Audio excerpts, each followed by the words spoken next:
Stop donating out of guilt. Do this instead. Guilt giving feels good for a couple of minutes, but intentional giving positively impacts lives for years to come. Sharon Horne-Ellstrom here. Welcome to day 190 of our Supersize Your Business Annual Challenge.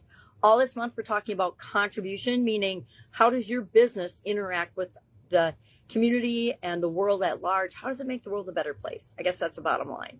So today we're talking about guilt giving. We're also going to, before we get into that, talk about the SOAP framework. The SOAP framework is a process that I started using intentionally during the COVID pandemic, teaching people how to deal with all the crazy challenges we were simultaneously being impacted by as human beings.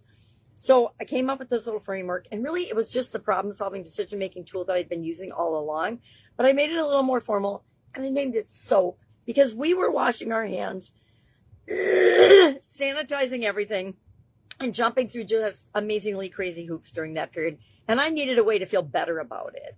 So the S in our SOAP framework stands for story or situation. What is my current story or situation about an area of contribution that we want to improve for our business, or that I want to see us improve for one of my businesses? So we're going to ask ourselves, what is going on right now, and what is it that we want with respect to one area of contribution? I like to pick a problem area when I'm going through the SOAP framework because it's the fastest, easiest way to get to the root cause, identify the gap, and then fill the gap between where we are and where we want to be. And that's, to me, the faster we can do that as business owners and leaders in the world. Because if you're a business owner, you're automatically a leader. You need to accept the responsibility of being a leader and embrace that. And the vast majority of people don't. Sad but true. So share in the comments below that you've got it, or the challenge area of contribution that you're going to work on. I think mine is going to be to diversify my giving more. I just thought of that, but I think that's what mine's going to be, and what it'll be for my businesses as well. All right, let's hop into and talk about this whole topic of guilt giving. Is it a thing, or is it just something that somebody made up on online or in the world, or as a new vocabulary? It's kind of like buyer's remorse. Is it a real thing? Yeah, it's a way to describe a feeling that we have when we make a purchase that we somehow regret. Have you ever made a purchase that you somehow regret? Well, that's what giving out of guilt often feels like. People will give to a charity, and the biggest story that is not my own around this is the example of Alex Hormozi donating $1 million to charity. And I was actually at the event when he did that. And it wasn't until years later, actually just this last year, when he was interviewing Tony Robbins, that the topic of this came up. And I find it fascinating because at the time I'm like, man, this just feels off. There's some energetic mix, and I didn't identify it as an energetic mix. I just remember thinking, this just feels off. I mean, yeah, it's an awesome thing he did, but it doesn't feel like there's any emotional connection whatsoever to this action that people should be so excited and ecstatic about. I have got a new tickle in my throat thanks to the holidays and getting together with everybody. Germs galore, right? So I would go hot to cold, cold to hot, and see if it helps. Okay. So that is an example, a public example outside of myself that a lot of people can relate to. If you don't know who Alex Hormozi is, never mind. Let's share another example. After I had my sudden cardiac arrest, that next year, there's a heart walk in Minneapolis. And I said, okay, I'm going to be part of this heart walk because I feel like I should contribute to an area where I had personal experience, because I'm a survivor of a heart event. Had a sudden cardiac arrest, died, came back, all of that. And so I got invested in helping out this organization.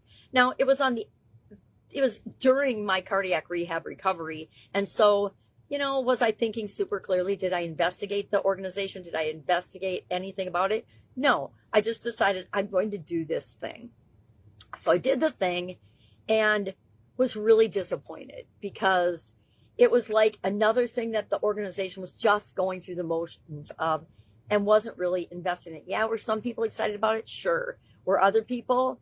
Not so much. And so I got a little bit of a bad taste in my mouth about that particular experience. And so then I started to investigate the organization, and like so many causes out there that are supposedly raising lots of money for the cure for cancer, the cure for heart disease, making something better, that organization, which I'm not naming names, like so many others in the same category, are about getting as much money as they can and donating the absolute minimum to the cause to stay legally compliant with the guidelines for charitable giving and nonprofit organization status. And that's when I started to dig in and look into stuff, because when I get an idea, I dig in and really investigate and find out. And I realized that a lot of organizations, what they're actually spending the money on versus what they say they're going to collect and spend the money on and do, are not the same thing. So it's like when we do anything, we need to do our due diligence and look into it. And then we'll have less guilt giving to organizations like that or participating in activities that they do.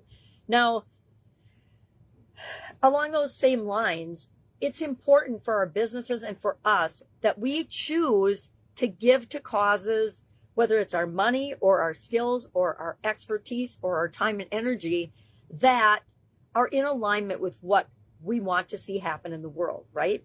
And in alignment with our business. Personally, you can contribute and do whatever you want.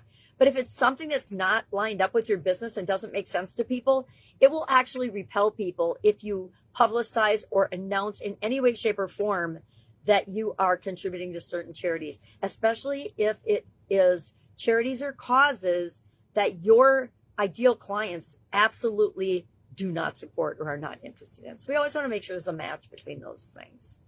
So what are we going to do today about this? We're going to share in the comments below one way that we're giving. And I challenge you to commit to giving 1% of your revenue to some sort of cause that your business cares about. There are organizations that give far, far more than that. There's organizations that give like 50% to the charity and the cause that they care about. And I think those are awesome and altruistic. I need a little more money than that to run on and live on, and to impact the people that I want to impact the most. But you get to decide what that is for you. So what are we doing? Excuse me. Sharing our story and situation. Even if you just say, hey, I've got it done. I've got my challenge area picked out. I'd love if you'd share your challenge area, because I think it stimulates thinking and helps all of us to come up with better ideas. But it's up to you always. And then share one thing about today's topic. And do you think that, I never even heard of this, why are we talking about this?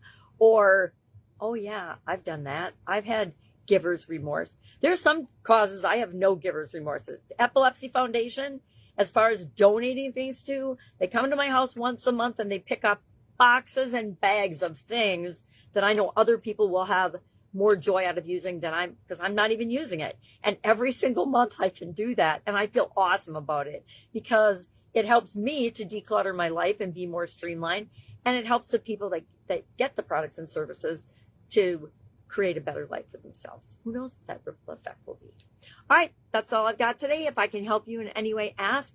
Feel free to join us in the Supersize Your Business free school community. It's where we go deep on some of these topics, as well as talk about ways to grow and scale and supersize your business, because that's what it's all about. All right, have an awesome day, and I'll, of course, be with you tomorrow.